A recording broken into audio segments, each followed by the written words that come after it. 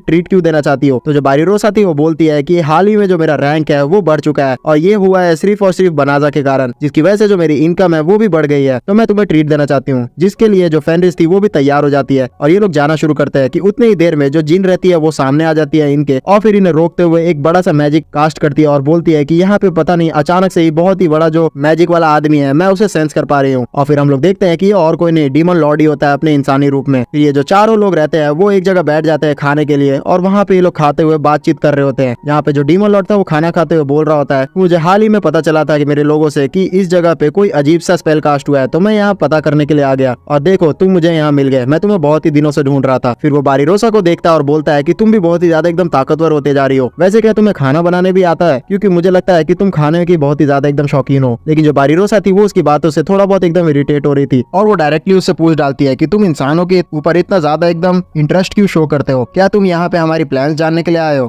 कि हम लोग आखिरकार कैसे इतना ज्यादा ताकतवर बन रहे हैं। तो जो डीमन लॉर्ड था वो बोलता है कि देखो मैं एक डीमन लॉर्ड हूँ और मैं यहाँ पे जो बनाजा है उसको अपनी टीम में शामिल करवाने के लिए आया हूँ, तो हाँ तुम कह सकती हो कि मैं यहाँ पे तुम्हारे टैक्टिक्स जानने के लिए आया हूँ। तो जो बारीरोसा थी वो इस बार गुस्सा हो जाती है और खड़े होते हुए बोलती है कि तुम जानते हो कि हम लोग कितना ज्यादा शांति से अपनी जिंदगी बिताते हैं, फिर भी तुम यहाँ पे हमारी जो जिंदगी है उसको एकदम शांति से अशांति करने के लिए आए हो, आखिरकार तुम्हारी हिम्मत कैसे हो गई। तो इस चीज को सुनकर जो डीमन लॉर्ड था वो बोलता है कि तुम यहाँ पे ऐसा नहीं कह सकती हो, क्योंकि जो इंसान और डीमंस है वो दोनों ही एक दूसरे के गुनहगार हैं। जो इंसान होते हैं वो बहुत ज्यादा एकदम हमें परेशान किया करते हैं और हमें नीच नजरों से देखते हैं, इसलिए जो डीमंस है वो बहुत ही ज्यादा भी उनके नफरत से देखने लग गया है। तो जो जिन थी वो बोलती है कि मेन प्रॉब्लम यहाँ पे ये है कि जो डीमंस है उनके अंदर से बहुत ही ज्यादा एकदम जहरीली गैस निकलती रहती है एनी टाइम, और कुछ डीमंस उन्हें कंट्रोल कर लेते हैं और कुछ कंट्रोल नहीं कर पाते हैं, जिसकी वजह से अगर इंसान उनके अगल बगल रहे तो वो मारे जा सकते हैं। तो जो फेनरिस थी वो बोलती है कि मैं तो यहाँ पे बहुत ही इजिली अपने वो जहरीली गैस को कंट्रोल कर लेती हूँ और हमारे साथ जितने भी डीमंस रहते हैं वो भी कर लेते हैं, इसलिए हमें प्रॉब्लम नहीं है। फिर जो डीमन लॉर्ड रहता है वो बोलता है कि दूसरा रीजन यहाँ पे ये है कि जो डीमंस है उन्हें बहुत ही जल्दी एकदम गुस्सा आ जाता है, जिसकी वजह से छोटी सी नोकझोंक भी बहुत ही बड़ा एकदम वॉर में तब्दील हो सकती है। इसी कारणवश इंसानों और डीमंस के बीच में हर समय एकदम दूरियां बढ़ते ही जा रही हैं। और ये चीज बोल के इन सभी को वो थैंक्स कहता है उन्हें खाना खिलाने के लिए और इन सभी को बाय बोलते हुए वहां से चले जाता है। शाम की तरफ ये लोग घर जा रहे होते हैं और जो बनाजा रहता है वो मन में सोच रहा होता है कि मुझे लगता था कि इस दुनिया में जो लोग है वो एकदम भेदभाव नहीं किया करते हैं, लेकिन ये एकदम मैं गलत सोचता था। फिर हम लोग देखते हैं कि बाकी की जो नाइट्स रहती है उन्होंने भी जरूरी सामान एकदम खरीद लिया होता है और वो लोग भी घर चलने के लिए तैयार हो रही होती है। फिर बनाजा और भी ज्यादा मन में सोच रहा होता है कि मेरी दुनिया से यहाँ के जो डीमंस और ह्यूमंस है उनके बीच का जो कॉन्फ्लिक्ट है वो बहुत ही ज्यादा एकदम अलग है और मुझे लगता है कि यहाँ के डीमंस ने बहुत ही ज्यादा एकदम सहा है। और ये चीज सोच के वो सीधा फेनरिस के पास चला जाता है और उसे पीछे से हक कर लेता है, जिसपे जो फेनरिस थी वो बोलती है कि तुम्हें आखिरकार क्या हो गया। तो बनाजा बोलता है कि बस मुझे ऐसे ही तुम्हें थोड़ी देर के लिए हक करने दो। तो फेनरिस भी खुश हो जाती है। दूसरी तरफ हम लोग हीरो को देखते हैं जो कि उस गड्ढे से बाहर आने का कोशिश कर रहा होता है और किसी तरीके से जो उसके साथ लड़की थी वो बाहर आ चुकी होती है, लेकिन जो हीरो था वो उसका बैक का नजारा देखता है और उसका ध्यान भटक जाता है और वो फिर से दोबारा से गड्ढे में गिर जाता है। फिर सीन शिफ्ट हो जाता है और हम लोग इन सभी को खाना खाते हुए देखते हैं, जहाँ पे जो फेनरिस रहती है उसने ये सारे खाने प्रिपेयर किए होते हैं और वो बहुत ही ज्यादा एकदम अच्छा खाना बनाना सीख चुकी होती है और सारे लोग उसकी बहुत ही ज्यादा एकदम तारीफ कर रहे होते हैं। जिसपे जो फेनरिस थी वो बताती है कि मैंने तो और भी ज्यादा एकदम अच्छी तरीके से खाना बनाना सीख लिया है और साथ ही साथ मेरी जो टीचर है उन्होंने मुझे बच्चों के लिए भी खाना बनाना सिखाया है। जिसपे जो बारीरोसा और बाकी सारे नाइट्स थे वो बोलते हैं कि अच्छा हाँ आप लोग तो कपल है, आगे चल के आप लोगों के बच्चे भी होंगे, जिस चीज के लिए जो फेनरिस थी वो भी बहुत ही ज्यादा एकदम एक्साइटेड हो रही होती है, लेकिन बनाजा बहुत ही ज्यादा शर्मा रहा होता है। उसी में जो बारीरोसा थी वो बोलती है कि आप लोग को लगता नहीं कि आजकल जो क्रॉनिक मीडिया है उसमें जो व्यूअर्स है वो उतना ज्यादा व्यूज और लाइक कमेंट नहीं कर रहे हैं। तो जो बनाजा था वो बोलता है कि अरे कोई बात नहीं, मुझे उन सभी पे पूरा भरोसा है, वो क्रॉनिक मीडिया के जितने भी कंटेंट है उसको बहुत ही ज्यादा अच्छी तरीके से एंजॉय और सपोर्ट करेंगे। इस बार फाइनल वार्निंग उन लोग को दे दे रहा हूँ, वरना अगली बार से मैं उन लोग के दुनिया में रीइंकार्नेट होकर उन सभी को सबक सिखा दूंगा। ये सारी बातें हो ही रहती कि उतने देर में इन सभी के गेट पे कोई ठक ठक करता है और जैसे ही बनाजा वहाँ जाता है तो उसे पता चलता है कि जो प्रिंसेस है वो आई हुई है उसे मिलने के लिए। और इस बार जो प्रिंसेस थी वो उसे उसके ओरिजिनल नाम बनाजा से बुलाती है, जिस चीज को सुन के जो बनाजा था वो शॉक्ड हो जाता है और वो बोलता है कि अरे यहाँ पे आपको मेरा ओरिजिनल नाम कैसे पता चल गया। तो जो प्रिंसेस थी वो बोलती है कि मैं आपसे कुछ देर बात करना चाहती हूँ। तो जो बनाजा था वो उन्हें अंदर इनवाइट कर लेता है और फिर ये सारे लोग एक जगह बैठ जाते हैं। वहाँ पे बैठने के बाद जो बनाजा था वो बोलता है प्रिंसेस से कि अब आप बताइए आपको यहाँ पे क्या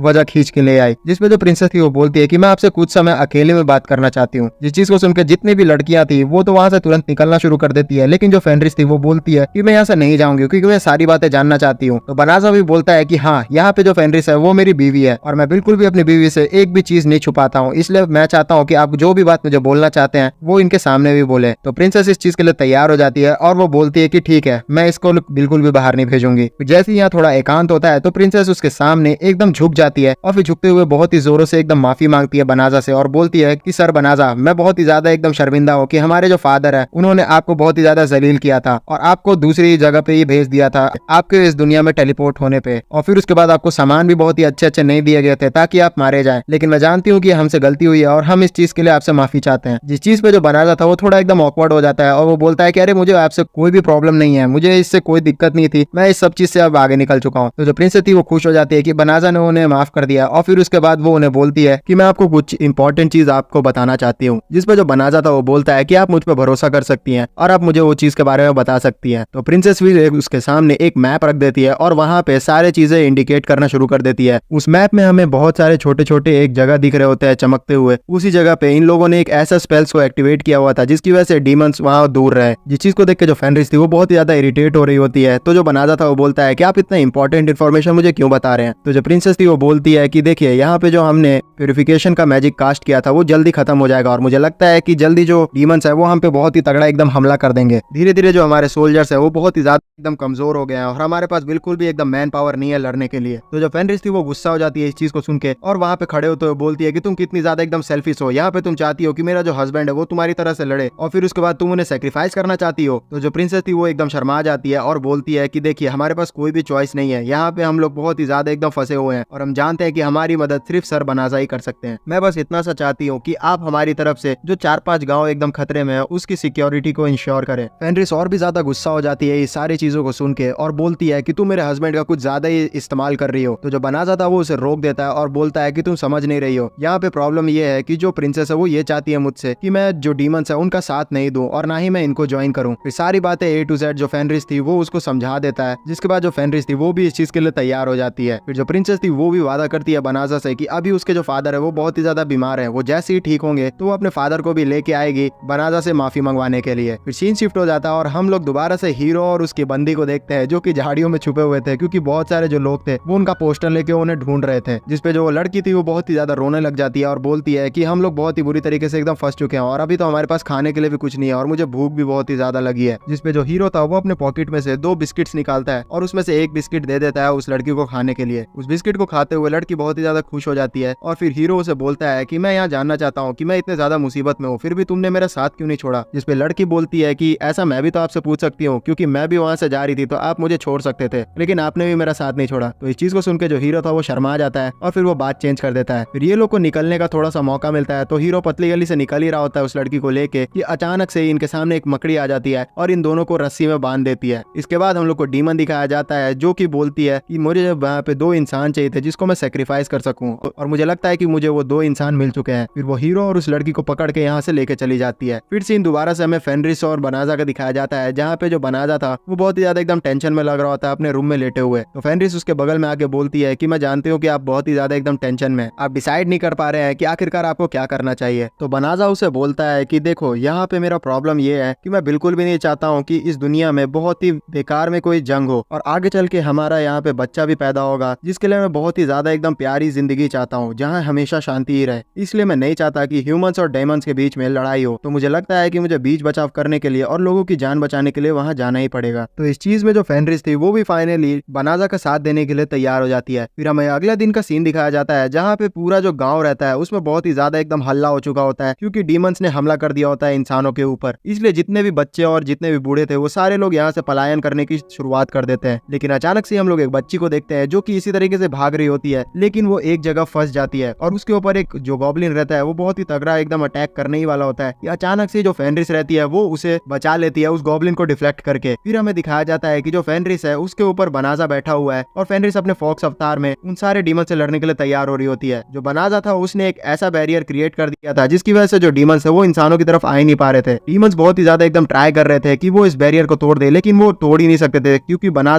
बनाजा का जो ताकत है वो इन लोग से बहुत ही ज्यादा है। इतने में उनमें से जो मॉन्स्टर्स रहते हैं वो नोटिस कर लेते हैं कि जो फेनरिस है वो तो यहाँ पे डीमन खुद ही है, तो फिर वो इंसान का साथ क्यों दे रही है। जिसपे जो फेनरिस थी वो बोलती है कि तुम लोग इसको बिल्कुल भी तोड़ने का ट्राई मत करो क्योंकि तुम इस बैरियर को तोड़ ही नहीं सकते, तुम्हारे औकात की ही नहीं है। जिसपे इन सभी के मॉन्स्टर्स में से एक जो मॉन्स्टर्स रहता है उसका ईगो हर्ट हो जाता है और वो सामने आते हुए बोलता है कि मैं इस बैरियर को आराम से तोड़ दूंगा। तो जो फेनरिस थी वो बोलती है बनाजा को कि ये जो मॉन्स्टर है वो 4 लेवल का मॉन्स्टर है और ये ताकतवर तो बहुत ही है, हो सकता है कि थोड़ा बहुत डैमेज आपके बैरियर को पहुंचा दे। तो जो मॉन्स्टर था वो जाते जाते ये बैरियर की तरफ बहुत सारा जो फेनरिस का भाई था उसके बारे में बकवास बातें भी करता है, जिसपे जो फेनरिस थी वो चिढ़ जाती है और फिर उसके बाद वो बनाजा से रिक्वेस्ट करती है कि क्या वो इस मॉन्स्टर को थोड़ा सबक सिखा सकती है। जिसपे जो बनाजा था वो उसे अलाउ कर देता है और फेनरिस फिर बाहर निकल जाती है बैरियर से उस मॉन्स्टर से लड़ने के लिए। फिर इन दोनों के बीच में बहुत ही तगड़ा एकदम हमें फाइट दिखाया जाता है जहाँ पे जो मॉन्स्टर था बहुत ही इजीली एकदम मार खा रहा होता है फेनरिस से, और फेनरिस अपने मैजिक का यूज करते हुए इसका बैंड बजा रही होती है। फेनरिस अपने मैजिक का यूज करते हुए उस डीमन को बहुत ही बुरी तरीके से डैमेज करते हुए जमीन में गाड़ देती है और उसके हाथ पैरों पे पेड़ लगा देती है, जिसकी वजह से वो बहुत ही ज्यादा एकदम करा रहा होता है। इस चीज को देख के उसके जो सपोर्टर्स रहते हैं वो भी फेनरिस के ऊपर अटैक करने वाले होते हैं कि वहीं पे जो बनाजा था वो अपना हाथ ऊपर करके बोलता है कि बहुत हुआ। जिसके बाद सारे जो मॉन्स्टर्स है उन सभी के ऊपर एक अजीब सी रस्सी आके बंध जाती है और वो लोग हिल ही नहीं पाते हैं। इसके बाद जो बनाजा था वो फेनरिस के पास आता है और उसे बोलता है कि तुमने बहुत ही ज्यादा एकदम अच्छा काम किया है। फिर बनाजा उसी मॉन्स्टर के पास चला जाता है जिसपे फेनरिस की लड़ाई हो रही थी और उस मॉन्स्टर को पूरी तरीके से एकदम हील कर देता है। उस मॉन्स्टर को हील करने के बाद सारे जो छोटे छोटे मॉन्स्टर्स रहते हैं उनके सामने बनाजा अपनी ताकत को शोकेस करता है और बहुत ही ज्यादा एकदम बोल्ड तरीके से उन सभी को बोलता है कि तुम लोग अगर मेरे से लड़ने की कोशिश करोगे तो मैं तुम्हारी बैंड बजा दूंगा, इसलिए मैं तुम्हें मौका दे रहा हूँ, यहाँ से तुरंत ही निकल जाओ। तो उसका इस डरावने रूप को देखने के बाद सारे जो मॉन्स्टर रहते हैं वो डर के एकदम भाग जाते हैं। दरअसल यहाँ पे जो फेनरिस और बनाजा का मकसद था वो मॉन्स्टर्स को मारना था ही नहीं, वो तो असल में बस ये चाह रहे थे कि किसी तरीके से मॉन्स्टर्स ह्यूमन के ऊपर अटैक ना करे और ना ही ह्यूमंस मॉन्स्टर के ऊपर अटैक करे, इसलिए वो दोनों को रोकने की ट्राई कर रहे थे। फिर हमें पास्ट का सीन दिखाया जाता है जहाँ पे जो फेनरिस थी वो बनाजा को सिखा रही होती है कि लड़ाई तो आप बहुत ही अच्छी तरीके से एकदम कर लेते हैं, लेकिन आपको बहुत ही ज्यादा बोल्ड तरीके से बोलना भी सीखना होगा। आप अगर थोड़ा डरावना तरीके से अपने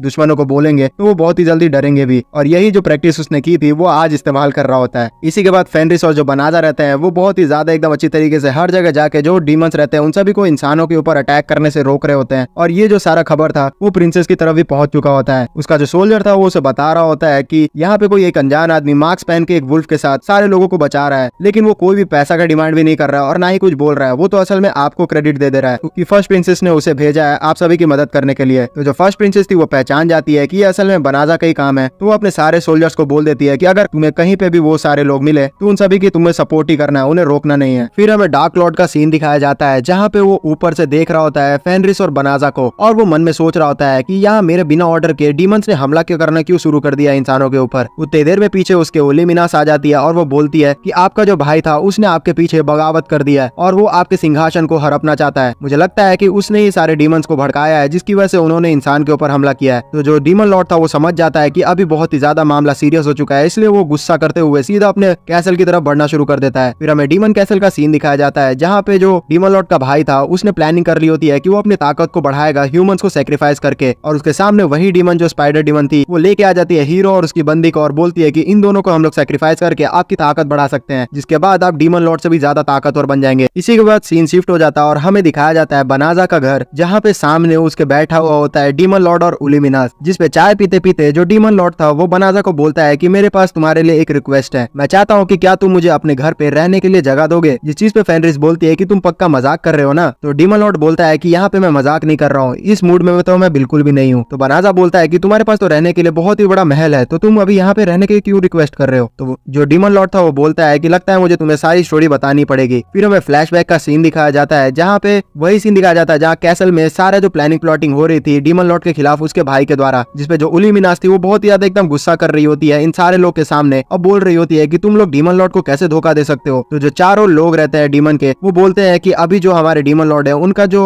मोटिवेशन है वो बहुत ही ज्यादा एकदम डाउन हो चुका है और वो बहुत ही ज्यादा एकदम नर्म होने के साथ ही साथ इंसानों के प्रति बहुत ही एकदम नॉर्मल हो चुके हैं, जो कि हम बिल्कुल भी नहीं चाहते हैं। और वैसे भी जो उसका भाई है वो ड्यूल के लिए चैलेंज करना चाहता है डीमन लॉर्ड को, और हमारे पास तो यही रूल चलते आ रहा है कि जो भी मजबूत रहेगा वही डीमन लॉर्ड बनेगा। तो जो उलिमिनास थी फिर भी उन सभी से रिक्वेस्ट कर रही थी, तो उतनी ही देर में जो स्पाइडर डीमन थी वो उलिमिनास की थोड़ी बेइज्जती कर देती है और बोलती है कि तुम इतनी ज्यादा कमजोर हो कि तुम्हारा तो प्रेजेंस का यहाँ मुझे महसूस ही नहीं हुआ। तो उलिमिनास सुन के ये चीज बहुत ही ज्यादा एकदम गुस्सा हो जाती है और बोलती है कि ठीक है, मैं अपनी ताकत तुम्हें दिखाती हूँ। और वो तेजी से उड़ते हुए जाती है और डीमन लॉर्ड के भाई के ऊपर बहुत ही तगड़ा हमला करती है, लेकिन उससे उसको खरोच तक नहीं आती है और उल्टा ही जो उल्यूमिनास थी उसका नाखून ही टूट जाता है, जिसपे जो डीमन लॉर्ड का भाई था वो बोलता है कि तुम तो बहुत ही ज्यादा एकदम कमजोर हो, और फिर एक जोरदार मुक्का उसे दे मारता है जिससे उल्यूमिनास दूर जाके एकदम गिरती है। लेकिन जो उल्यूमिनास का नाखून टूटा हुआ था वो तेजी से बूमरैंग की तरह चोट पहुंचाने के लिए डीमन लॉर्ड के भाई की तरफ बढ़ना शुरू कर देता है, लेकिन जो उसकी सर्वेंट थी वो बीच में आके उसे बचा लेती है और बोलती है कि मैं जानती थी कि तुम ऐसी कुछ चीप ट्रिक्स इस्तेमाल करोगी। यहाँ हालत उल्यूमिनास की बहुत ही ज्यादा बुरी तरीके से एकदम खराब हो चुकी थी कि वहीं पे डीमन लॉर्ड तुरंत आ जाता है और उसको बचाते हुए बोलता है कि तुम लोग यहाँ पे आखिरकार इस पे हमला क्यों कर रहे हो, और वैसे भी यहाँ पे जो मेरा थ्रोन्स है उसमें मेरा भाई क्यों बैठा है, और मैंने ऐसा क्या कर दिया कि तुम लोग मेरे खिलाफ यहाँ विद्रोह करने वाले हो। तो जो उसका भाई था वो बोलता है कि तुम्हें तो जैसे पता ही नहीं है, तुम यहाँ पे आजकल बहुत ही ज्यादा एकदम नरम हो चुके हो इंसानों के खिलाफ, और ऐसे हमारे गद्दी में कोई भी इंसान बैठ नहीं सकता जो कि इंसानों के खिलाफ नफरत न रखता हो, और मुझे लगता है कि तुम अंदर से ही बहुत ही ज्यादा एकदम कमजोर भी हो गए हो, इसलिए मैं तुम्हें ड्यूल के लिए चैलेंज करना चाहता हूँ। और थोड़ा एक्सप्लेन करते हुए जो स्पाइडर डीमन थी वो बताती है डीमन लॉर्ड को कि आपने पिछली बार जैसे ही हम लोग इंसानों के ऊपर चढ़ने ही वाले थे तो उन्हें वापस बुला लिया था, इसलिए हमें लगता है कि आपके जो प्लान्स है वो इंसानों के प्रति एकदम नरम हो चुके हैं। तो जो डीमन लॉर्ड था वो बोलता है कि अच्छा, मैं समझ चुका हूँ कि यहाँ पे प्रॉब्लम क्या हो चुकी है, तुम मुझसे ड्यूल करना चाहते हो ना। ये चीज बोलने के बाद डीमन लॉर्ड अपने रिंग की ताकत बहुत ही ज्यादा एकदम तगड़ी तरीके से दिखाना शुरू कर देता है इन सभी को, और वो बहुत ही ज्यादा एकदम ओपी ताकत लग रही होती है। अगल बगल जितने भी लोग थे वो बहुत ही ज्यादा एकदम ट्रॉमेटाइज होना शुरू हो गए थे, क्योंकि वो असल में जो रिंग था वो सिर्फ डीमन लॉर्ड को ही मिलता था, और उन्हें लग रहा होता है कि अब डीमन लॉर्ड अपनी असली शक्ति यहाँ पे सबको दिखाएंगे। लेकिन यहाँ पे होता एकदम उल्टा ही है। जो डीमन लॉर्ड था वो अपने हाथों से वो रिंग को उतार देता है और अपने भाई को दे देता है और बोलता है कि मुझे लगता है कि तुम्हें इस रिंग की अब ज्यादा जरूरत है, जैसा कि तुम चाहते हो कि तुम मेरे थ्रोन में बैठो, इसलिए मैं वैसा ही करूंगा, और मैं अपना थ्रोन अब त्यागता हूँ, मैं तुमसे ड्यूल नहीं करना चाहता। इसी तरीके से नॉर्मल तरीके से अपने सिंहासन को छोड़ते हुए देखता है डीमन लॉर्ड का भाई, तो वो बहुत ही ज्यादा ट्रिगर हो जाता है और बोलता है कि तुम यहाँ पे मेरी बेइज्जती कर रहे हो। लेकिन फिर भी जो डीमन लॉर्ड था उसकी बातें नहीं सुनता और वो अपने सिंहासन छोड़ते हुए यहाँ से जाने लग जाता है, जिसपे वो पीछे से हमला करने के लिए आता अपने भाई के ऊपर। तो जो डीमन लॉर्ड था वो एक जोरदार लात अपने भाई के ऊपर दे मारता है, जिससे वो सीधा दीवार तोड़ते हुए महल से बाहर जाके गिरता है और बोलता है डीमन लॉर्ड फिर, ये मैं इसलिए मारा हूँ तुम्हें क्योंकि तुमने उल्यूमिनास को बहुत ही तगड़ा एकदम पंच मारा था। डीमन लॉर्ड की इतनी असीम शक्तियों को देख के अगल बगल के जितने भी डीमंस थे वो भी समझ जाते हैं कि कितना भी यहाँ पे ट्राई कर ले, लेकिन वो डीमन लॉर्ड से ज्यादा ताकतवर उसका भाई बिल्कुल भी नहीं होने वाला। फिर ये करके जो डीमन लॉर्ड था वो यहाँ से निकल जाता है और हमें हीरो और उसकी बंदी का सीन दिखाया जाता है बगल में, जो कि देख रहे होते हैं कि यहाँ मामला अभी बहुत ही ज्यादा गर्म हो चुका है, इसलिए हमारे पास मौका है यहाँ से भागने का, हमें भाग जाना चाहिए। फिर सीन प्रेजेंट डे का आ चुका होता है, जहाँ पे जो डीमन लॉर्ड था वो सारी स्टोरी सुना चुका होता है बनाजा को और बोलता है कि यही कारण है जिसकी वजह से अब मेरे पास रहने के लिए कोई जगह नहीं है, तो मैं चाहता हूँ कि तुम मुझे रहने के लिए जगह दे दो। तो इन सारे बातों को सुन के जो बनाजा था वो बोलता है कि ठीक है, मैं तुम्हारी प्रॉब्लम समझ चुका हूँ, लेकिन मुझे इसके लिए सारे लोगों से परमिशन भी लेनी पड़ेगी कि वो तुम्हें रखने के लिए तैयार होते हैं कि नहीं। उतनी देर में यहाँ बारीरोसा आ जाती है और वो देखती है कि यहाँ डीमन लॉर्ड आया हुआ है, तो वो एकदम डर जाती है और वो बोलती है कि आखिरकार ये इंसान यहाँ पे क्या कर रहा है। फिर सारी सिचुएशन बनाजा उसे समझा देता है, जिसपे जो बारीरोसा थी वो बहुत ही ज्यादा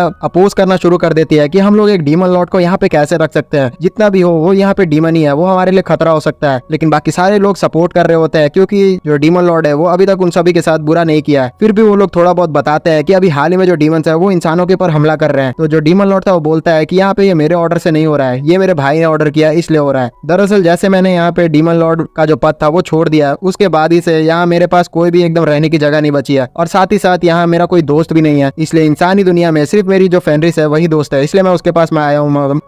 पास आया हूँ मदद मांगने के लिए। तो जो फेनरिस थी वो बोलती है कि तुम्हारे साथ ही साथ जितने भी डीमंस ने वो महल छोड़ दिया है, तो फिर उन सभी का क्या हुआ। तो जो डीमन लॉर्ड था वो बोलता है कि वो सभी भी अब इंसानों की जिंदगी जिएंगे, उन्होंने भी डीमंस वाली जिंदगी जीना छोड़ दिया है। फिर जो डीमन लॉर्ड था वो बोलता है बनाजा को कि मैं जानता हूँ कि यहाँ पे तुम और फेनरिस मिलके बहुत ही अच्छी तरीके से इंसानों और डीमंस के बीच में शांति लाने की ट्राई कर रहे थे, जिसपे तुम डीमंस को रोक रहे थे इंसानों पे हमला करने के लिए। मैं बहुत ही ज्यादा खुश हूँ उस तुम्हारे डिसीजन से। तो जो फेनरिस थी वो बोलती है कि तुम्हें पता है कि हम लोग ने ये किया था। तो डीमन लॉर्ड बोलता है कि हाँ, मैं दूर से ये सारी चीजें देख रहा था। फिर उसके बाद जो बनाजा था वो बोलता है कि चलो अब हमें डिसीजन लेने का टाइम आ चुका है, और वो सारे लोगों से पूछता है कि क्या तुम चाहते हो कि यहाँ पे जो डीमन लॉर्ड है वो हमारे साथ रहे, जिसपे सारी जो नाइट्स रहती है वो इस चीज के लिए तैयार हो रही होती है, लेकिन जो बारीरोसा थी वो एकदम अपोज किए जा रही होती है और बोल रही होती है कि हम लोग एक डीमन लॉर्ड को अपने साथ कैसे रख सकते हैं, यहाँ पे जितना भी हो ये एक डीमन ही है, मैं इस पे भरोसा नहीं कर सकती। तो जो फेनरिस था वो बोलती है इसका मतलब है कि तुम चाहती हो कि जो मेरा पुराना दोस्त है वो अब ऐसी दर दर की ठोकरें खाए, और वो ऐसे इमोशनल ब्लैकमेल करने लग जाती है बारीरोसा को कि जो बारीरोसा थी वो अपने ऊपर गिल्ट नहीं लेना चाहती है और फिर बोल देती है कि ठीक है वो यहाँ पे रह सकता है। तो जो फेनरिस थी वो भी खुश हो जाती है और बोलती है कि फाइनली अब हमारे टीम में एक बहुत ही ताकतवर डीमन लॉर्ड भी आ चुका है। फिर सीन शिफ्ट हो जाता है और इसी तरीके से जो डीमन लॉर्ड था वो इन सभी के साथ रहना शुरू कर देता है, और वो घुलने मिलने के लिए अपना जो काम था वो भी खोज रहा होता है। वो सबसे पहले ब्लॉसम के पास जाता है और उसे खेती करने के लिए लिए मदद करने का ऑफर करता है, लेकिन जो ब्लॉसम थी वो उसे मना कर देती है और बोलती है कि मैं आराम से अपने साथ ही इस चीज को संभाल सकती हूँ। फिर वो बिरेली के पास चला जाता है जहाँ पे वो अस्तबल में मदद करने के लिए उसे ऑफर करता है, जिसपे जो बिरेली थी वो बहुत ही ज्यादा एकदम डर जाती है उसके ऑरा को ही देख के, और जो घोड़े थे वो भी डरना शुरू कर देते हैं, इसलिए बिरेली भी उसे मदद करने से मना कर देती है। तो फिर निराश होते हुए जो डीमन लॉर्ड था वो चला जाता है बनाजा के पास, जहाँ पे जो बनाजा था अपने हथियारों की तरफ देख रहा होता है और उन सभी को बेचने के लिए तैयार कर रहा होता है। तो जो डीमन लॉर्ड था वो उसके हथियारों को देख के बहुत ही ज्यादा अमेज होता है और फिर उसकी नजर चली जाती है उसी शील्ड पे जिसको उसने ड्रैगन को मार के बनाया था। तो जो बनाजा था उसे बुरा लगता है क्योंकि ये जो ड्रैगन्स थे वो असल में डीमन लॉर्ड के सेना में ही थे, जिसमें जो डीमन लॉर्ड था वो बोलता है कि कोई बात नहीं, वैसे भी लगता है कि उन्होंने तुम पे पहले हमला किया था। फिर शाम हो जाती है और ये सारे लोग बहुत ही इंजॉय करते हुए एकदम खाना खा रहे होते हैं, लेकिन जो बारीरोसा थी वो बहुत ही ज्यादा एकदम अनकंफर्टेबल हो रही होती है डीमन लॉर्ड के इनके टीम पे रहने के लिए, इसलिए वो खाना भी नहीं खा रही होती है। और वो रात में जब सारे लोग सो जाते हैं तो वो अपने बालकोनी में ऐसे ही बैठी रहती है शांति से, जिसपे जो फेनरिस और बनाजा रहते हैं वो उसके लिए खाना लेके आते हैं और उसे ऑफर करते हैं कि तुमने खाना भी नहीं खाया, तुम यहाँ पे खाना खा लो। दोनों बोलते हैं बारीरोसा को कि हम जानते हैं कि तुम बहुत ही ज्यादा एकदम आजकल सोचने लग गई हो और डरने भी लग गई हो, लेकिन मैं तुम्हें अश्योर करना चाहता हूँ कि ये जो डीमन लॉर्ड है वो हमारे लिए बिल्कुल भी एकदम मुसीबत के लिए कोई भी नहीं होगा। जिसपे जो बारीरोसा थी वो बोलती है कि मैं जानती हूँ, लेकिन मैं इस चीज को अपने दिमाग से हटा ही नहीं पा रही हूँ क्योंकि मैं जंग में तो नहीं गई हूँ आज तक, लेकिन मैंने देखा है कि किस तरीके से सारे लोग अपने परिवार वालों को खो देते हैं जंग में, इसलिए मैं इस चीज को भुला ही नहीं सकती हूँ। तो जो फेनरिस थी वो बोलती है कि देखो इंसान के साथ साथ डीमंस भी चेंज होते हैं। पहले के ही समय मुझे याद आ रहा है कि मैं जब डीमन हुआ करती थी पूरी तरीके से, तो मैं तुम लोगों के बारे में देखते हुए सोची थी कि तुम लोग को मार के मैं अपने दोस्तों को खिला दूंगी। जिस चीज को सुन के बारीरोसा एकदम डर जाती है और बोलती है कि इतने क्यूट दिखने वाली जो फेनरिस है वो भी इस तरीके से सोच सकती है, लेकिन फिर फेनरिस बोलती है कि अब देख लो, अब मैं पूरी तरीके से एकदम चेंज हो चुकी हूँ और मैं तुम्हारी एकदम भलाई ही चाहती हूँ। ये दोनों बहुत ही अच्छी तरीके से बारीरोसा को एकदम खिला देते हैं खाना और बारीरोसा भी थोड़ा अब अच्छा फील कर रही होती है। फिर सुबह का सीन आ जाता है जहाँ पे हम लोग डीमन लॉर्ड को और ओलिमिनास को खड़े हुए देखते हैं। तो जो बारीरोसा थी वो उनके पास आ जाती है और बोलती है चिल्लाते हुए कि देखो मैं तैयार हूँ तुम सभी को यहाँ पे रहने देने के लिए, लेकिन अगर तुमने थोड़ा सा भी ट्राई किया कुछ भी होशियारी करने का तो मैं तुम्हें वहीं पे खत्म कर दूंगी। तो जो डीमन लॉर्ड था वो हंसते हुए बोलता है कि चलो फाइनली तुमने यहाँ पे हमें रहने के लिए तैयार तो हुई, लेकिन जो ओलिमिनास थी वो उसे छेड़ते हुए बोलती है कि तुम तो बिल्कुल कमजोर हो, तुम हमें रोक भी कैसे सकती हो। तो जो बारीरोसा थी वो चिढ़ते हुए बोलती है कि तुम तो यहाँ पे बोलो ही मत, तुम तो बनाजा के सामने टिक भी नहीं पाई थी। फिर जो डीमन लॉर्ड था वो आगे बढ़ जाता है बारीरोसा के पास और उसके तरफ हाथ बढ़ाते हुए बोलता है कि मैं अच्छा लगा कि तुम अब साथ में हो हमारे, लेकिन जो बारीरोसा थी वो उससे हाथ नहीं मिलाती है और बोलती है कि मैं जब तक पूरी तरीके से तुम पे भरोसा न कर लूं तब तक मैं तुमसे हाथ नहीं मिलाऊंगी। और ये बोलते हुए वो एकदम दूर तरीके से भाग जाती है कहीं काम करने के लिए। दूर से ही जो बनाजा था वो इस सारी चीजों को देख के बहुत ही ज्यादा एकदम खुश हो रहा होता है कि फाइनली सारे लोग अब नॉर्मल हो रहे हैं। फिर सीन शिफ्ट हो जाता है और हम लोग हीरो को देखते हैं जो कि अपनी बंदी के साथ फाइनली डीमन के कासल से भाग चुका होता है और वो बहुत ही ज्यादा खुश हो रहा होता है कि अब हम लोग जिंदा बच जाएंगे। फिर हमें डीमन कासल का सीन दिखाया जाता है जहाँ पे जो डीमन लॉर्ड का भाई रहता है उसने अब सिंहासन संभाल ली होती है और वो बहुत ही ज्यादा एकदम परेशान हो रहा होता है क्योंकि वो लोग इतना ज्यादा एकदम अच्छा प्लान बनाने के बावजूद इंसानों से बहुत ही बुरी तरीके से एकदम हार रहे होते हैं, जिसके लिए वो अपनी सबॉर्डिनेट से कंप्लेन भी करता है, जिसपे जो उसकी सबॉर्डिनेट थी वो बोलती है कि पता नहीं क्यों जो इंसान है वो हमसे अभी आगे निकले हुए हैं क्योंकि उन्होंने बहुत सारे जो ट्रैप्स हैं वो बिछा के रखे हुए हैं, इसलिए अभी हम लोग उनसे आगे नहीं निकल सकते। जिस चीज को सुन के जो डीमन लॉर्ड था वो बहुत ही ज्यादा एकदम गुस्सा हो जाता है और फिर एक जोरदार पंच इस लड़की को दे मारता है और बोलता है कि प्लान बनाने की जिम्मेदारी तो तुम्हारी थी, यहाँ पे अगर हम लोग हार रहे हैं तो इसमें गलती तो तुम्हारी ही है। ये सारा दृश्य दूर से जो चारों एल्डर डीमंस भी रहते हैं वो भी देख रहे होते हैं और वो मन में सोच रहे होते हैं कि इसका जो भाई था डीमन लॉर्ड वही बहुत ही अच्छा माना जाता था क्योंकि वो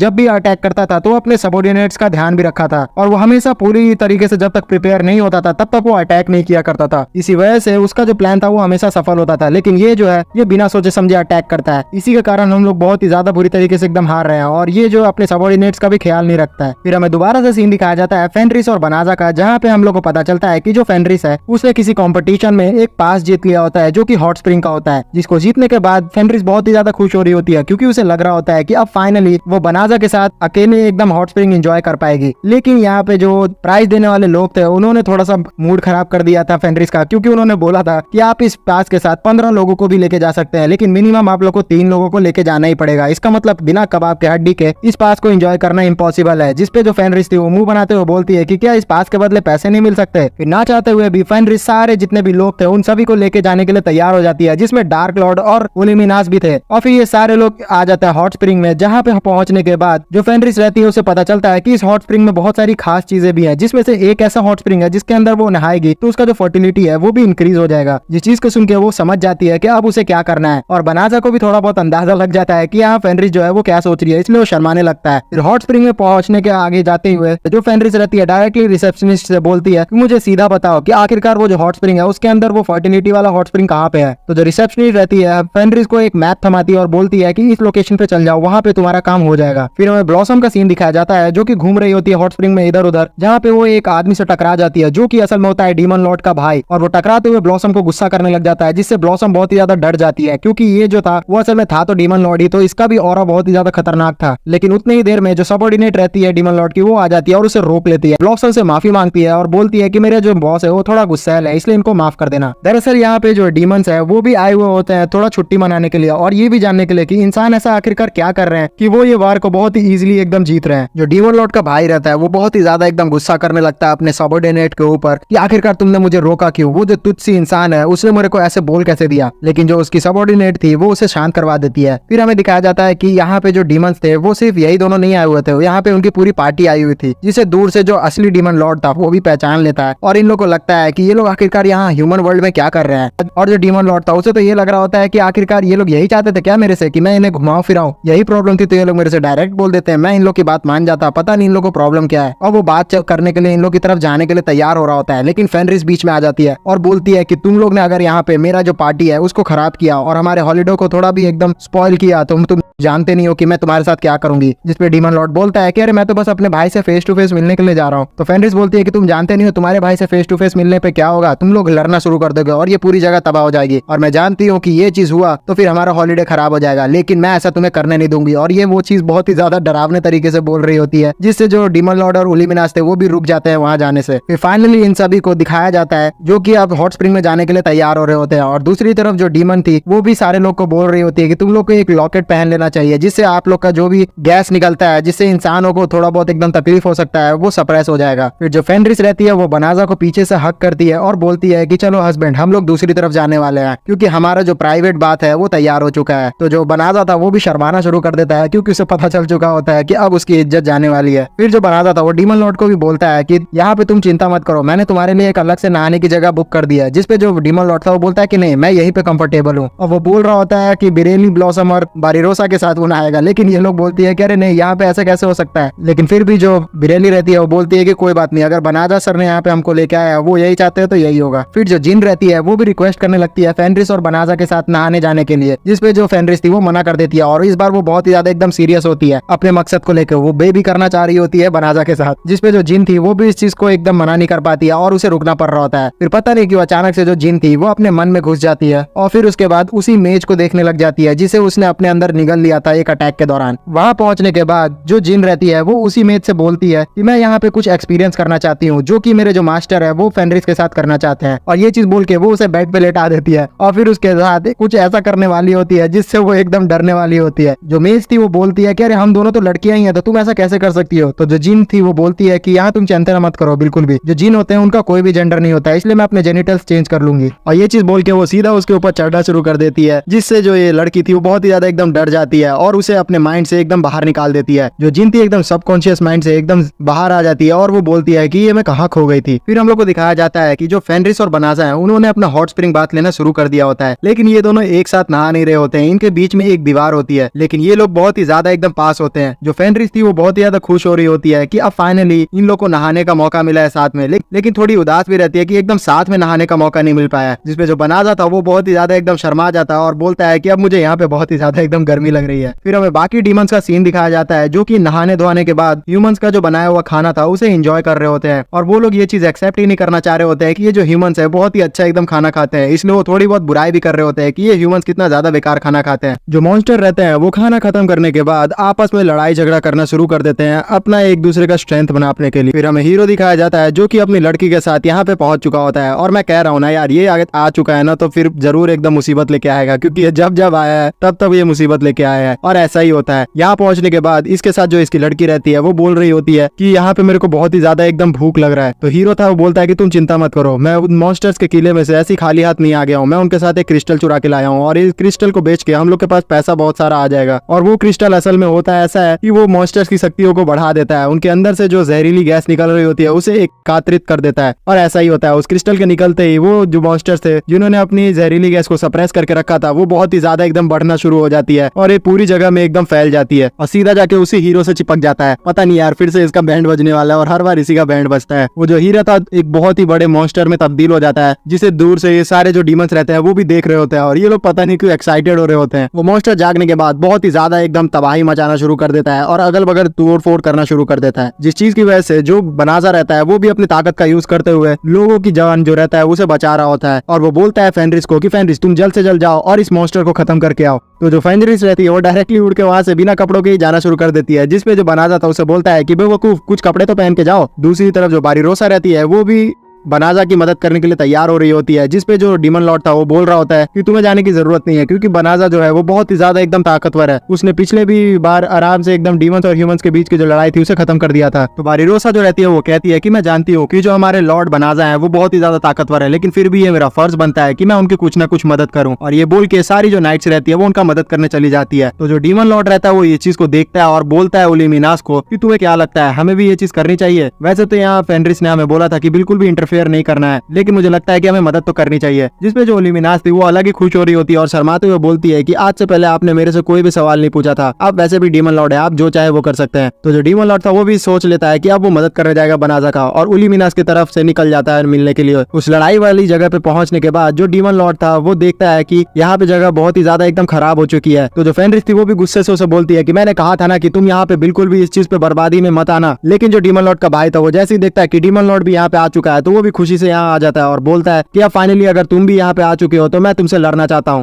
डीमन लॉर्ड रहता है वो बोल देता है ब्लॉसम को कि जल्द से जल्द तुम जाओ और बनाजा को यहाँ पे बताओ कि मेरे और मेरे भाई के बीच में लड़ाई स्टार्ट होने वाली है। तो जो ब्लॉसम थी वो भी बताने के लिए चल जाती है बनाजा को। फिर हमें बनाजा का सीन दिखाया जाता है जो कि मामले को संभाल रहा होता है किसी तरीके से, जहाँ पे जो बारीरोसा रहती है वो उसे भड़का रही होती है कि मुझे लगता है कि जो डीमन लॉर्ड है वो भी इनके साथ मिला हुआ है। लेकिन जो बनाजा था वो बहुत ही ज्यादा एकदम भरोसा करता है डीमन लॉर्ड पे, तो वो बोलता है कि नहीं, मुझे नहीं लगता कि उसने ऐसा किया होगा। फिर फाइनली जो आमने सामने दोनों भाई खड़े रहते हैं और लड़ाई के लिए पूरी तरीके से एकदम तैयार हो रहे होते हैं। फिर जो छोटा भाई था वो एकदम अपना जो इनिशिएशन था वो बढ़ाता है और सीधा मारने के लिए दौड़ता है डीमन लॉर्ड की तरफ। लेकिन जो डीमन लॉर्ड था वो बहुत ही इजीली सारे अटैक्स को डॉज कर रहा होता है और एक भी अटैक उसको लग ही नहीं रहा होता है, जिससे जो उसका छोटा भाई था बहुत ही ज्यादा इरिटेट हो रहा होता है। इसलिए वो अपने मेलिकिन्स को बहुत ही ज्यादा इकट्ठा करते हुए अपने भाई पे अटैक कर रहा होता है। जो फेनरिस रहती है वो भी थोड़ा बहुत मदद कर रही होती है डीमन लॉर्ड का, जिसपे जो डीमन लॉर्ड था उसे बोलता है कि तुम यहाँ से चली जाओ और जो बनाजा है उसकी हेल्प करो। दूसरी तरफ जो इल्यूमिनास थी वो सीधा पहुंच जाती है बाकी डीमंस की तरफ, जहाँ पे जो डीमंस थे वो बोलते हैं कि हम लोग यहाँ झगड़ने के लिए बिल्कुल भी नहीं आए, हम लोग तो यहाँ छुट्टियां मनाने आए थे। लेकिन जो सबऑर्डिनेट रहती है वो छोटे वाले डीमन लॉर्ड की, वो सीधा अपने मकड़ी से अटैक करने के लिए तैयार हो जाती है इल्यूमिनास पे। लेकिन जो इल्यूमिनास थी इस बार बहुत ही ज्यादा गुस्से में थी और वो उसके ऊपर जोरदार अटैक कर देती है। लड़ाई के दौरान जो फेनरिस रहती है उसे ऐसा पता चलता है कि ये जो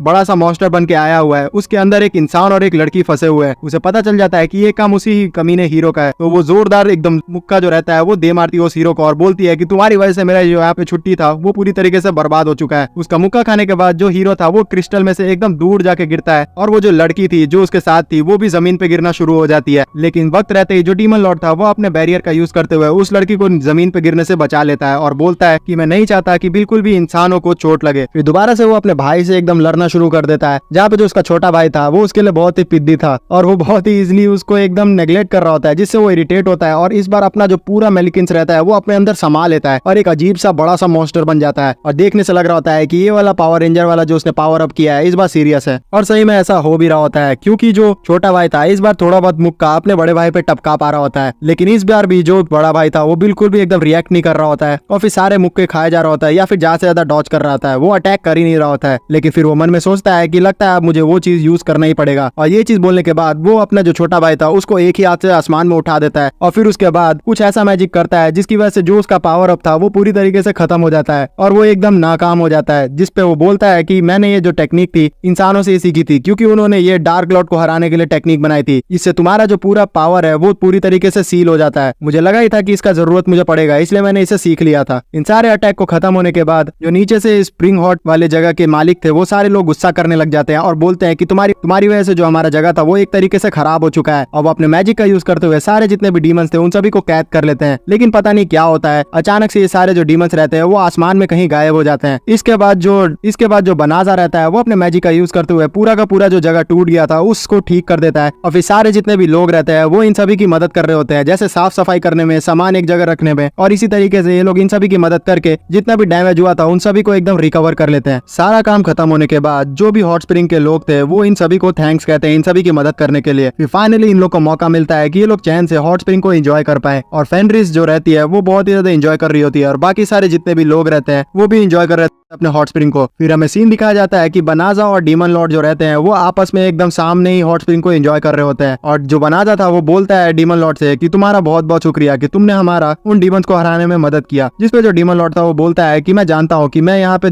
दोषी था क्योंकि मैंने डीमंस को संभाल नहीं पाया, लेकिन तुम जिस तरीके से सारे लोगों को एकदम बैलेंस करके रखते हो तुम बहुत ही काबिले तारीफ हो। इतने ज्यादा एकदम ताकतवर होने के बावजूद तुमने आज तक किसी का भी पक्ष नहीं लिया। मैं तुमसे उसी समय एकदम इंप्रेस हो गया था जब मैं तुमसे पहली बार मिला था। तुम मेरे इतना ज्यादा शक्ति को देखने के बाद भी बिल्कुल भी एकदम मुझसे डरे नहीं थे, इसलिए मैं तुम्हें थैंक्स कहना चाहता हूँ कि तुमने कोई भी एकदम जो पार्टी है वो ज्वाइन नहीं की। और ये चीज बोल के वो अपना हाथ बढ़ा लेता है बनाजा की तरफ और फिर ये दोनों अच्छे तरीके से हाथ मिलाते हैं। जो बनाजा रहता है वो डीमन लॉर्ड जो कि आगे चल के बनने ही वाला है उससे हाथ मिला के बहुत ही ज्यादा खुश हो रहा होता है क्योंकि अब ये इंसानों और डीमंस के बीच में एक शांति का प्रतीक बनेगी। फिर हम लोग को दिखाया जाता है कि नहाने के बाद ये सारे लोग जो रहते हैं वो अपना खाना एंजॉय कर रहे होते हैं और उस खाने को खाते हुए ये लोग बहुत ही ज्यादा खुश रह रहे होते हैं। जिसपे अचानक से ही जो एक वेट्रेस रहती है वो आ जाती है फेनरिस के बगल में और उसे एक स्पेशल सा खाना देते हुए कान में बोल रही होती है कि ये खाना आपकी एनर्जी बढ़ाने के काम आएगा। और तुम लोग समझ जाओ कौन सी एनर्जी बढ़ाने की बात हो रही है। जिस चीज को सुन के जो फेनरिस थी वो बहुत ही ज्यादा शर्मा जाती है, लेकिन उसे अपना मकसद तो पूरा करना ही था इसलिए उस वो खाने को बहुत ही ज्यादा ध्यान से खाती है। फिर सीन शिफ्ट हो जाता है और हम लोग देखते हैं कि जो डीमन लॉर्ड रहता है वो एक जगह बैठे हुए रहता है। वहाँ पे जो बारीरोसा रहती है वो आती है और फिर उसे बोलती है कि मैं तुमसे बहुत ही ज्यादा एकदम बुरी तरीके से ट्रीट करती थी। जिसपे डीमन लॉर्ड बोलता है कि तुम तो मुझे बहुत ही बुरा मानती थी ना। तो जो बारीरोसा थी उसे सॉरी कहती है और बोलती है कि मैं तुम्हें सही तरीके से समझ नहीं पाई थी, लेकिन मैं तुम्हें सॉरी कहती हूँ। जिस चीज को सुनकर जो डीमन लॉर्ड था वो उसके साथ फ्लर्ट करना शुरू कर देता है। तो जो उलिमिनास थी वो बहुत ही ज्यादा एकदम इरिटेट हो जाती है और जेलस होते हुए डीमन लॉर्ड को एकदम डांटना शुरू कर देती है। फिर इसके बाद ये जो सारे लोग रहते हैं वो चैन से एकदम सोना शुरू कर देते हैं, जहाँ पे जो फेनरिस और बनाजा थे वही बस नहीं सो रहे थे और एक जगह बैठते हुए वो लोग चांद को देखते हुए बात कर रहे होते हैं। जहाँ पे जो बनाजा था वो फेनरिस को बोलता है कि मैं तुमसे पूछना चाहता हूँ कि तुम्हें इंसान के बारे में क्या ख्याल है। तो फेनरिस जो रहती है वो बोलती है कि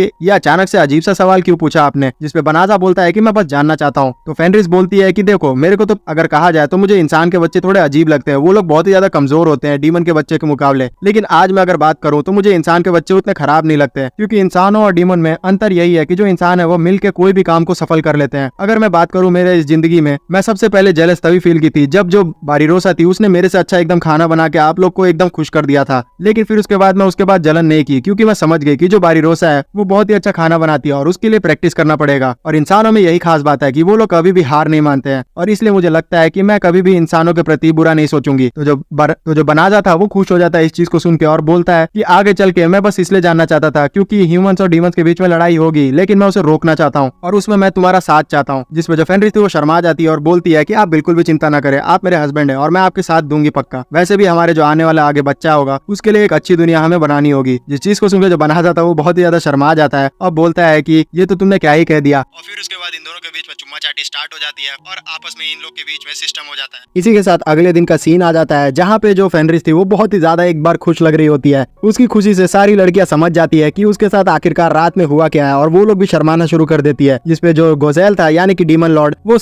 समझ नहीं पा रहा होता है कि आखिरकार यहाँ पे वो इतनी ज्यादा खुश क्यों है। तो जो उलिमिनास थी वो उसे डांटते हुए बोलती है कि तुम्हें जानने की जरूरत भी नहीं है। फिर जो बनाजा था वो इन सारे लोग को बोलता है इन सारे लोग को कि हमें घर चलना चाहिए और ये बोल के वो टेलीपोर्टेशन मैजिक का यूज करता है और ये सारे लोग घर पे पहुंच जाते हैं। फिर ये लोग अपना डे टू डे टास्क करना कंप्लीट कर देते हैं, जैसे कि ब्लॉसम अपना खेती करना शुरू कर देती है और फिर हमें बेलानो का सीन भी दिखाया जाता है जो कि इतनी छोटी होने के बावजूद मैजिक में बहुत ही ज्यादा एकदम अच्छी हो गई थी और वो अब स्टूडेंट की जगह एकदम टीचर भी बन गई थी। फिर हमें सीन दिखाया जाता है बनाजा का और डीमन लॉर्ड का जो कि आपस में जो बहुत सारे हथियार थे उसे तरीका से एकदम तैयार कर रहे होते हैं। जिसपे उलिमिनास बोल रही होती है कि तुम लोग ये सारे हथियार को बना किस ले रहे हो। तो जो बनाजा था वो बताता है कि हम लोग ये हथियार को जाके बेचने वाले हैं जिससे हमें पैसे मिलेंगे। तो उलिमिनास इन सभी को डांटना शुरू कर देती है और बोलती है कि यही जो हथियार है वो इंसान फिर डीमंस के खिलाफ यूज करेंगे, मैं तुम्हें इसके लिए अलाउ नहीं करूंगी। उतनी देर में वहाँ पे बारीरोसा जो रहती है वो भी आ जाती है और फिर उसके बाद डीमन लॉर्ड को थैंक्स कहने लग जाती है क्योंकि उसने उसे बहुत ही तगड़ा एकदम जो शील्ड था वो बना के दिया था। जिसपे जो डीमन लॉर्ड था वो बोलता है कि मुझे बहुत ही ज्यादा खुशी हुई कि तुम्हें ये चीज पसंद आई। फिर जो बारीरोसा रहती है वो बोलती है कि तुम्हें पता चला यहाँ जो प्रिंसेस थी उसका क्वीन बनने का जो सेरेमनी है वो स्टार्ट होने वाला है और मुझे लगता है कि कहीं जो डीमंस है वो अभी इस समय को देख के हमला न कर दे। तो जो जो डीमन लॉर्ड था वो बोलता है कि तुम चिंता मत करो, मैंने अपने भाई के जितने भी ताकत थी उसे सील कर दिया है और वो जल्दी अभी ठीक नहीं होने वाला है, इसलिए वो लोग अटैक करने से पहले 100 बार जरूर सोचेंगे। फिर हमें सीन दिखाया जाता है प्रिंसेस का, जो कि अपनी ओथ सेरेमनी ले रही होती है और सारे जो लोग थे वो बहुत ही ज्यादा खुश हो रहे होते हैं कि जो इतनी अच्छी प्रिंसेस है वो अब उनकी क्वीन बन चुकी है। लेकिन सोने पे सुहागा यहाँ पे ये रहता है कि जो किंग था वो भाग चुका होता है यहाँ, क्योंकि उसे पता था कि उसने बहुत सारे जो बुरे काम है वो किए हैं और उसकी सजा उसे मिल सकती है। और ये जो क्वीन थी वो उसका जो खोजबीन था वो एकदम स्टार्ट की हुई होती है और उसे एकदम छोड़ना नहीं चाह रही होती है। फिर अगले सीन में हम लोग दोबारा से हीरो को देखते हैं, जो कि उसी फावड़े को यूज करते हुए दोबारा से गड्ढा करके छुपा हुआ होता है अपनी उस बंदी के साथ। और इस बार जो उसकी बंदी थी वो बहुत ही ज्यादा एकदम रो रही होती है और हीरो उसे शांत करवा रहा होता है। फिर हम लोग फेनरिस को देखते हैं, जो कि सारे लोगों को एकदम खुश होते हुए चिल्लाते हुए बुला रही होती है कि तुम सभी जल्दी से आ जाओ, खाना रेडी हो चुका है। इन सारी चीजों को देख के जो बनाजा था वो मन में बोल रहा होता है कि जब मैं यहाँ पे आया था तब मैं हमेशा से एकदम अकेला हुआ करता था, लेकिन आज देख लो मेरे पास मेरी एक पूरी कंप्लीट फैमिली है। फिर बनाजा फेनरिस को बोलता है कि मैंने डिसाइड कर लिया डार्लिंग कि हम लोग अब जाके अपना जो शॉप है उसे खोलेंगे। तो जो फेनरिस थी खुश होते हुए बोलती है कि हम लोग आपका उसमें पूरा तरीके से एकदम सपोर्ट करेंगे। जो बिरेली है वो अपना वहाँ पे सामान बेचा करेगी और ब्लॉसम अपने सब्जियां बेचा करेगी। और ये चीज बोल के ये लोग अपने घर की तरफ चले जाते हैं और इसी स्वीट एंडिंग के साथ इस जो एनीमे है उसका फर्स्ट सीजन हो जाता है खत्म। इसका सेकंड सीजन का अभी तक कुछ भी अनाउंसमेंट नहीं हुआ है, सेम लाइक बाकी सारे एनिमेज का। लेकिन जैसे ही इस एनीमे का सेकंड पार्ट आएगा तो मैं आप लोग को तुरंत ही इस चैनल में अपलोड करवा दूंगा। उसके लिए हमारे चैनल को आपको सब्सक्राइब करना होगा और लाइक करना होगा। और प्लीज जो लाइक टारगेट है हमारा 3000 का वो जल्दी कंप्लीट कर दीजिएगा, जिसके बाद हम लोग ऐसा ही बहुत ही ज्यादा एकदम ऑसम एनीमे तुरंत ही अपलोड कर देंगे।